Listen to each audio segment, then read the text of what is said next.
তোমার নাম কি? আমার নাম সুষমা মণ্ডল। সুষমা। সুষমা কোথাকার মেয়ে? আমি বীরভূমের। বীরভূম। তোমার কোন ইয়ার চলছে? আমার সেকেন্ড ইয়ার চলছে, বিএসসি নার্সিং। এবার আমাকে বলো যে তোমাকে যদি আবেগ দিয়ে নার্সিং প্রফেশনটাকে ব্যাখ্যা করতে বলা হয়, 3টে শব্দের মধ্যে তুমি কি বলবে? 3টে শব্দের মধ্যে বলবো সেবা, সহানুভূতি, আত্মত্যাগ।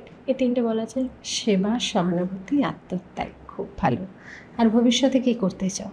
আমি ভবিষ্যতে বড় হয়ে 4th সেমিস্টার পাশ করে আমি কি করব, আমার কোনো সরকারি হসপিটালে বা কোনো প্রাইভেট হসপিটালে ভালো কোনো জব করব, বা তারপরে এমএসসি করার পরে আমি একটা নার্সিং এডুকেটর হব।